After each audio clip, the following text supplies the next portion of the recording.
Like करें, share करें। अगर चैनल पर नए हैं तो चैनल को सब्सक्राइब करना ना भूलें। तो वीडियो को लाइक करें, शेयर करें। अगर चैनल पर नए हैं तो चैनल को सब्सक्राइब करना ना भूलें। प्रेम से बोलो सद्गुरुदेव भगवान की जय। जूता है जापानी ये पतलून इंग्लिस्तानी, सर पे लाल टोपी रूसी फिर भी दिल है हिंदुस्तानी। मेरा जूता है जापानी ये पतलून इंग्लिस्तानी, सर पे लाल टोपी रूसी फिर भी दिल है हिंदुस्तानी। मेरा जूता है जापानी। जीतने के लिए अस्त्र शस्त्र से ज़्यादा किस चीज़ की ज़रूरत होती है? जीतने के लिए अस्त्र शस्त्र से ज़्यादा अक्ल की ज़रूरत होती है, बुद्धि की ज़रूरत होती है, दिमाग की ज़रूरत होती है और बेहतरी की ज़रूरत होती है, सही समय और सही चाल की ज़रूरत होती है। एक समय था कि भारत जो है मुग़ल काल के बाद अंग्रेज़ों का भारत में पदार्पण हुआ।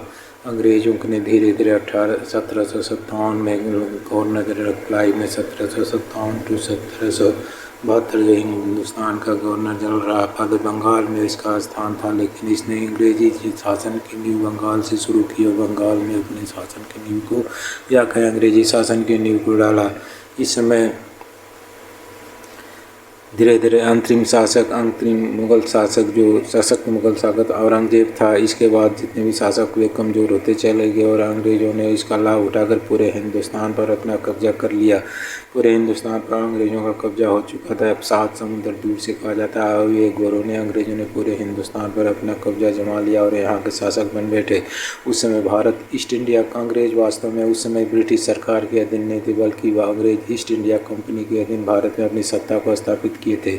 एक व्यापारिक कंपनी जो देश जिसका लक्ष्य ही होता है पैसे कमाना, चाहे कोई भी रूप हो जाए, एक व्यापारिक कंपनी लक्ष्य जिसका पैसे कमाना होता है और वास्तव में कंपनियों का लक्ष्य तो घाटे और मुनाफा के आधार पर होता है। जितना ज़्यादा उन्होंने फ़ायदा दिया उतनी ही ज़्यादा कंपनी अच्छी मानी जाती है, उसके प्रमोटर उसको उतना ही अच्छा मानते हैं, उनके प्रमोटरों को उतना ही लाभ होता है। ऐसी स्थिति में जब ब्रिटिश ईस्ट इंडिया कंपनी पूरे भारत जैसे बड़े प्रांत पर या बड़े देश पर कब्जा कर लिया, उस समय भारत को सोने की चिड़िया कहा जाता था और भारत एक संपन्न देश था।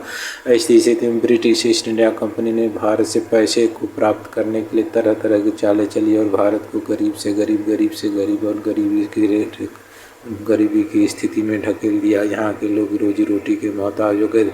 जीवन को जीने के लिए 3 मूलभूत आवश्यकता रोटी, कपड़ा और मकान की ज़रूरत होती है, जबकि भारतीयों के पास धीरे धीरे रोटी, कपड़ा और मकान छिन गए।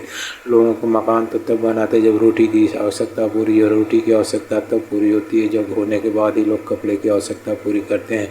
लेकिन हिंदुस्तान का सूती उद्योग, जो हिंदुस्तान का कपड़ा उद्योग था, जो हथकरघा पर आधारित था, जो हर घरों में बुनाई के कार्य से जाना जाता था। पूरे हिंदुस्तान को एक हथकरघा उद्योग के कारण कपड़ों की आपूर्ति होती थी और साथ ही साथ यहाँ के बने हुए कपड़े अच्छे होते थे।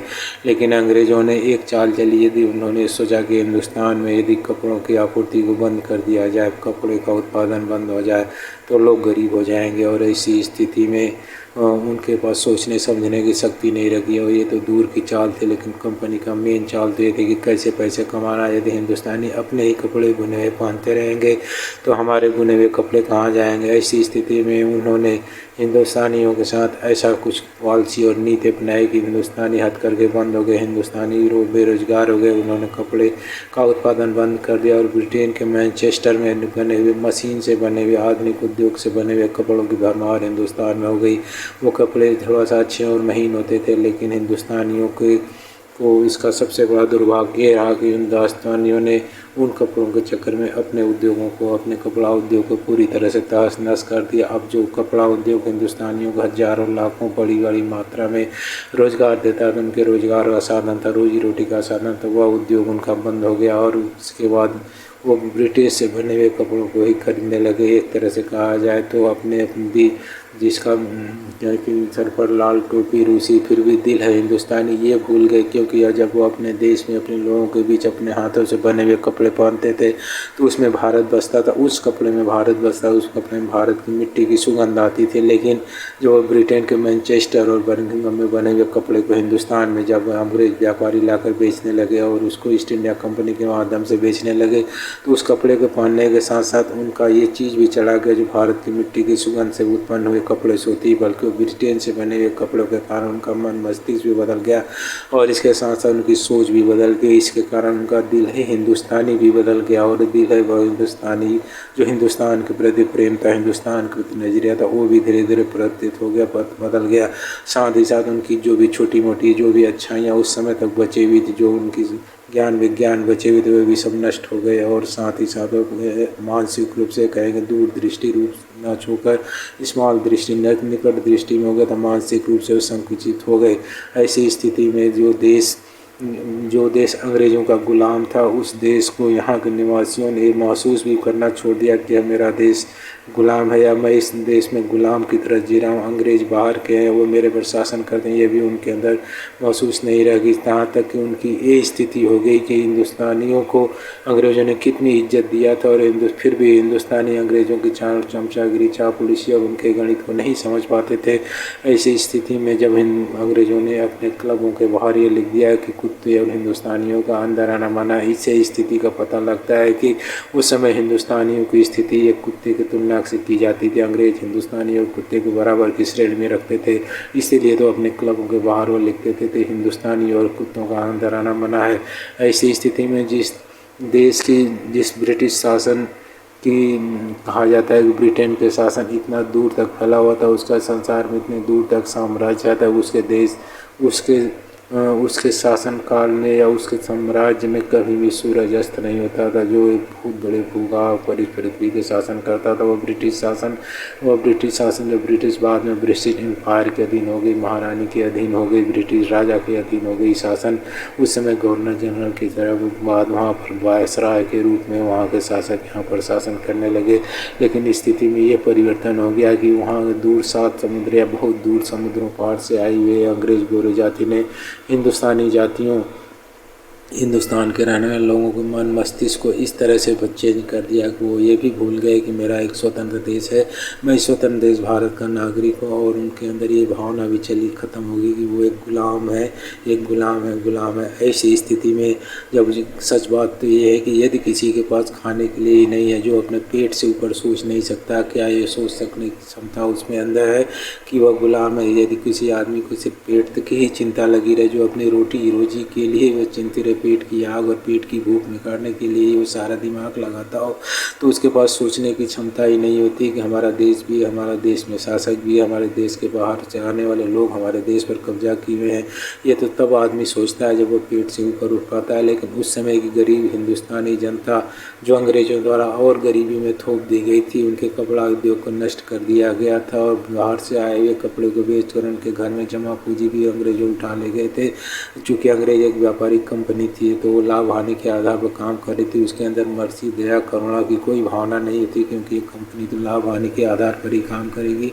फिर उसमें मर्सी दया करुणा भाव, लोग जनता की सेवा का भाव कहाँ से उत्पन्न हो सकता है? ऐसी स्थिति में जब हिंदुस्तान घनघोर अंधकार में छाया हुआ था, हिंदुस्तानी जनता सो गई थी या करें एकदम से बेहोशी की स्थिति में, जिसको ये भी भान नहीं था कि आत्मसम्मान भी कुछ होती है, राष्ट्र गौरव भी कुछ होता है, देश प्रेम भी कुछ होता है, और वो कर भी क्या सकती थी। ऐसी हुई सोई हुई जनता को जगाना और अंग्रेज़ों के खिलाफ खड़ा करना एक मामूली काम नहीं था। ऐसी स्थिति में हिंदुस्तान में एक ऐसे युवा का पदार्पण होता है जिसको बाद में गांधी जी कहा गया। लेकिन मोहनदास नाम के इस युवा ने अंग्रेज़ों की चाल को ऐसे ध्वस्त किया कि सारी सोई हुई जनता जागृत हो गई। सारी सोई हुई हिंदुस्तानी जनता में एक संचार हो गया, एक ऊर्जा का संचार हो गया, एक होश का संचार हो गया, एक चेतना का संचार हो गया। और वह सोई हुई जनता जब उठकर जाग खड़ी हुई। बताओ कि हिंदुस्तान में उस मोहनदास नाम के युवक ने ऐसा क्या किया कि अंग्रेज़ों की चूल्हे हिल गई। और उसकी सच बात तो कहे कि माँ सरस्वती की कृपा से उसको एक ऐसा हथियार मिल गया, देखने में बहुत छोटा हथियार लेकिन बहुत दूर तक वार करे, देखने में चोटें लगे, घाव करे गंभीर। ऐसी स्थिति में अंग्रेज़ों के उस शासन की नींव को हिलाने के लिए गांधी जी ने चरखे को फिर से पुनर्स्थापित किया। चरखा एक सिंबल था, वास्तव में हथकरघा उद्योग को बढ़ाना था। घर घर में चरखे एक सिंबल के रूप में प्रतिष्ठित किए गए और चरखा तोप जैसा कि चरखा हुआ स्थिति थी कि चरखा इतना बड़ा तोप था कि अंग्रेज़ों के शस्त्र सब ढीले और बेकार से पड़ गए। उस चरखे के आगे सोई अंग्रेज हिंदुस्तानी जनता जाग गई। उसके दिल में ये भावना आ गया, इस सर पर लाल टोपी रूसी फिर भी दिल है हिंदुस्तानी। उस हिंदुस्तानी जनता के दिल में एक बात बैठ गई कि चलना जीवन की निशानी, रुकना मौत की कहानी। सर पर लाल टोपी रूसी फिर भी दिल है हिंदुस्तानी। चलना जीवन की निशानी, चलना जीवन की कहानी, रुकना मौत की निशानी। सर पर लाल टोपी रूसी फिर भी दिल है हिंदुस्तानी। तो हिंदुस्तानी जनता जो रुक गई थी, जो सो गई थी, वह जागृत हो गई और चलने के लिए गांधी जी के पीछे तैयार हो गया। उसने अंग्रेजी कपड़ों का बहिष्कार कर दिया, बायकॉट कर दिया। ब्रिटिश जो बाहर से कपड़े लाकर यहाँ के उद्योग धंधों को, कपड़े उद्योग को पूरी तरह से नष्ट कर चुके थे, वह लोग फिर से कपड़े अपने बनाना बुनना शुरू कर गए। अपने अच्छे मोटे कपड़े को पहनने के लिए खुश हो गए और घर घर में लोगों ने चरखा कातना किया और फिर से हथकरघा उद्योग को बढ़ावा मिल गया। लोगों के रोजगार वापस आ गए, लोगों के कपड़े पर होने वाला खर्च खत्म हो गया और लोग हिंदुस्तानी प्रेम जनता इतनी प्रेम में हिंदुस्तानी जनता इतनी जाग गई कि देश प्रेम में और हिंदुस्तान में बने हुए कपड़े को खरीदने लगी। रोजों के रोजी रोटी मिल गया लोगों के घर में। आर्थिक स्थिति संपन्न हुई। इस छोटे से चरखे नामक छोटे से तोप ने ऐसा हमला किया कि सारे हिंदुस्तानी जाग गए और सारे हिंदुस्तानियों के अंदर एक संचार हो गया कि हम इस देश के निवासी, हमारे देश का नाम भारत है। कहें कि सोया हुआ आदमी जो पहले सो गया था उसको ये नहीं पता कि हमारा देश क्या है, हम कौन से हैं, हमारी गौरव गाथा क्या थी, हम कितने दिव्य थे, हम कितने आगे बढ़े हुए थे भूतकाल में। लेकिन अंग्रेज़ों के कुछ शासनकाल के बाद उन्होंने ऐसे सो गए थे, उनकी अपनी गौरव गाथा ही भूल गई थी। उन हिंदुस्तानियों में एक चेतना का संचार हुआ, एक ऊर्जा का संचार हुआ, एक आज़ादी की भावना प्रकट हुई और आज़ादी की भावना साथ उनके अंदर एक भाव भी प्रकट हुआ कि मेरा देश भारत है। और उस युवक के सामने जो बाद में गांधी जी कहेंगे, गांधी जी के पीछे चढ़ गए और ये चरखा रूपी तो गांधी जी को जो माँ सरस्वती की ज्ञान के सरस्वती द्वारा प्राप्त हुआ था, उस ज्ञान के बल पर अंग्रेज़ों की चूल्हे हिल गई। अंग्रेज उस चरखे रूपी तोप से निकले गए गोलों की आवाज़ ब्रिटिश के बर्किंघम पैलेस तक पहुंच गई, ब्रिटिश शासकों के कानों तक पहुंच गई। और इस तरह से माँ सरस्वती की कृपा से गांधी जी को यह चरखा रूपी तोप नहीं मिलता तो हमें हिंदुस्तानी आज गुलामी रहते। इस चरखा रूपी तोप ने ऐसा प्रहार किया, हम हिंदुस्तानी जागे। उस समय की हिंदुस्तानी जनता जाग गई और उन्होंने अंग्रेज़ों के खिलाफ अपनी आज़ादी के लिए बिगुल छोड़ दिया। और कहें कि सोए हुए आदमी को जगाना आसान है, लेकिन एक बार सोया हुआ आदमी जग जाए तो उसको सुलाना भी कठिन है। ऐसी स्थिति में हिंदुस्तानी जनता अपने देश के प्रति जाग गई, अपने वतन के प्रति जाग गई, अपने समाज के प्रति जाग गई, अपने कर्तव्य के प्रति जाग गई। इस चरखे रूपी तोप ने ऐसा लोगों को जगाया, सरस्वती माँ की कृपा से दिया हुआ यह तोप, चरखा रूपी तोप जो गांधी जी के हाथों से चलाया गया, लोगों को ऐसा जगाया, अंग्रेज शासकों की चूल्हे हिल गई। सच बात कहें तो हिंदुस्तानियों का अपना दिल वापस मिल गया, जो दिल उनका सो गया था, जो दिल उनका मर गया था, जो दिल उनके देश प्रेम से दूर भाग गया था, जिस दिल में देश प्रेम की भावना ही नहीं रह गई थी, उनका दिल जाग उठा था। और कहते हैं कि फिर भी दिल है हिंदुस्तानी, चलना जीवन की निशानी, रुकना मौत की कहानी। चलना जीवन की निशानी, रुकना मौत की कहानी। सर पर लाल टोपी रूसी फिर भी दिल है हिंदुस्तान, मेरा जूता है जापानी, ये पतलून हिंदुस्तानी। सर पर लाल टोपी रूसी फिर भी दिल है हिंदुस्तानी। तो गांधी जी के चलाए हुए इस तोप ने हिंदुस्तानियों को जगाया, हिंदुस्तानियों के अंदर एक देश प्रेम की भावना पैदा की, हिंदुस्तानियों को सोते हुए से जगा दिया। गांधी जी के चलाए हुए इस तोप ने अंग्रेजों के चूल्हे, अंग्रेजों की शासन की नींव हिला दी। और इस तोप के गोले की गरज अंग्रेजों के ब्रिटिश शासक जो बकिंघम पैलेस में बैठे हुए थे, ब्रिटिश राज्य जो 7 समुद्र दूर वहाँ तक सुनाई थी। और बाद में इसी तोप की लगाई हुई आग ने जो ब्रिटेन की चूल्हे हिला दी, देश में आज़ादी का प्रहर आज़ादी का झंडा बुलंद किया और 1947 में मेरा देश स्वतंत्र हुआ।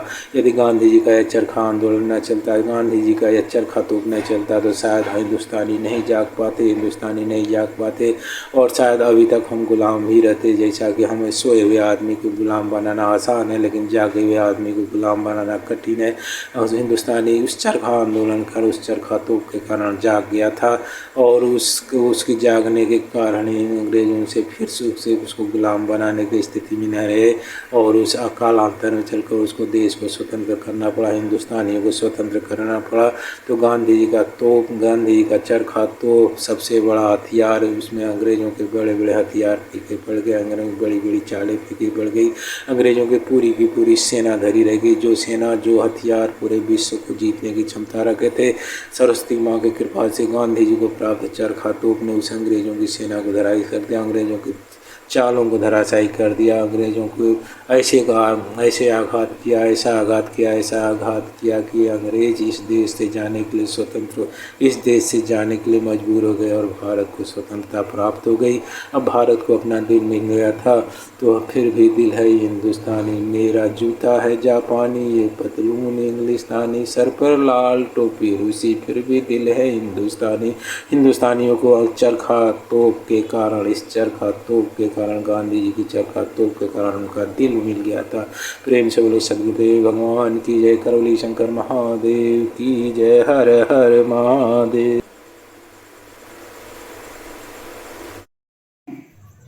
अगर आपको वीडियो पसंद आया है तो वीडियो को लाइक करें, शेयर करें और चैनल को सब्सक्राइब करना ना भूलें।